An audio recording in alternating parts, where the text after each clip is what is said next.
안녕하세요. 돌쇠 인사 올립니다. 이번 소식은 교도통신 기사인데요. 경찰이 취급한 희생자 26명이 감염자였다는 기사입니다. 20명은 자택에서, 6명은 근무처 등에서 악화돼 병원 이송하여 희생된 경우라고 합니다.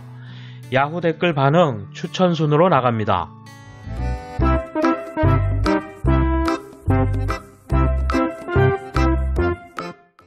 이에 대한 일본 네티즌 반응 보실까요?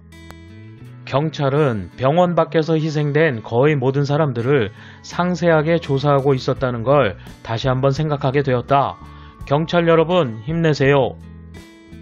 근무 중 희생은 아침에 컨디션이 불량이었지만 일은 갈 수 있고 그날의 증상이 진행되어 근무 중에 이송되었다는 것인가?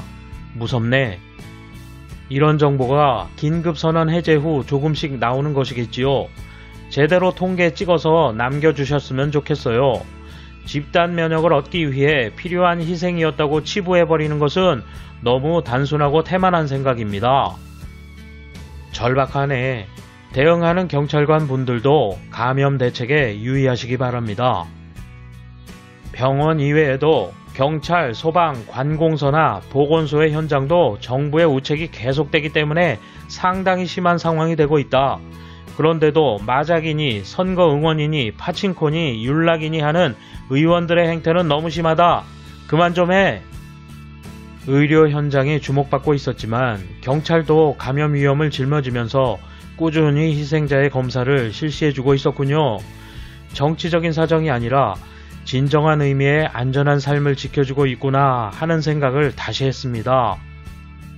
이런 분들은 어느 정도 계실 줄 알았다. 이 수는 적다고 볼 것인가 많다고 봐야 할 것인가? 지금은 억제되어 안심이 되지만 이렇게 될 가능성이 있는 것을 잊지 않고 느슨하지 않도록 주의하고 싶네요. 경찰의 희생자 취급은 병원에 비할 바가 아닐 정도로 힘들다고 한다. 일본에는 구미와 같은 검시국이 없기 때문이다. 게다가 형사들이 수사와 겸하고 있다니 무시무시한 경무인 것 같다. 언론은 이런 거 안 보내. 근무 중에 악화는 너무 무섭잖아. 열이 있거나 상태가 안 좋으면 회사 안 갈 것 같은데 아침엔 괜찮았다는 뜻이지. 확률과 운의 문제지만 방심은 안 돼요. 빙산의 일각이겠지. 보름 전쯤 NHK가 의심 희생자의 사후 검사를 의뢰하고도 거절당하는 사례가 전국에서 잇따르고 있다고 톱뉴스로 보도했었어. 인플루엔자와 다를 게 없다는 사람이 아직도 있지만 혈전이 생겨서 급사할 수도 있다. 정말 같다고 생각하는 건가? 이는 경찰뿐 아니라 장의사에게도 상당한 위험이 된다. 누군가에게 지불할 퇴직금이라든지 아직까지 설명 책임을 다하지 않는 전문가의 급료라든지 이런 곳에 쓸 수 있게 돌릴 수는 없을까? 좀 더 검사 태세가 갖춰져 있었다면 막을 수 있었을지도 모릅니다. 아직 이런 경우가 있을 것 같습니다. 경찰분들도 감염 대책에 유의하시기 바랍니다. 이럴 때 분명 경찰도 무서울 거라고 생각합니다. 월급을 받아도 목숨은 하나뿐입니다. 피해갈 수 없는 일이지만 부디 조심하시기 바랍니다. 정말 수고하세요. 제 아버지도 긴급 후송이 늦어 병원에서 불과 1시간 정도 만에 희생되셨고 경찰의 조사는 받았지만 검사는 받지 못했습니다.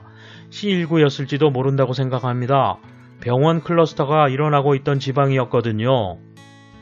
하지만 검사하지 않았기 때문에 진상은 모릅니다. 노인 중에 갑자기 희생되신 분은 C19였더라도 아마 거의 신부전 취급으로 정리되었을 것입니다. 그렇지만 장례식도 치렀고 소문낼 것도 없어서 그걸로 다행이라 생각합니다.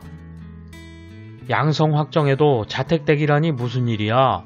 병원 대응 문제라기보다 환자 수를 올리고 싶지 않으니까 나흘 이상의 발열 등 제한을 두고 있는 것은 아닌가요? 믿을 수 없는 일본 정부.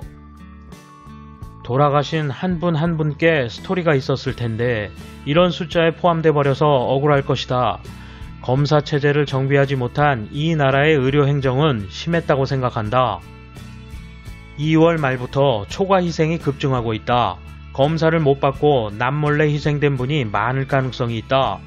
그런데도 검사는 늘리지 않는 소극적인 정부, 사리 사용만 채우는 활동뿐 돌쇠 한마디. 경찰의 노고는 생각하는 게 맞지만 그거로만 미화하며 진실을 가리는 댓글들이 보입니다. 아무리 감추려 해도 결국 드러나고 말 겁니다. 여러분 행복한 주말 되세요. 이번 소식은 여기까지입니다. 시청해주셔서 감사합니다. 돌쇠처럼 우직하게, 마님처럼 화끈하게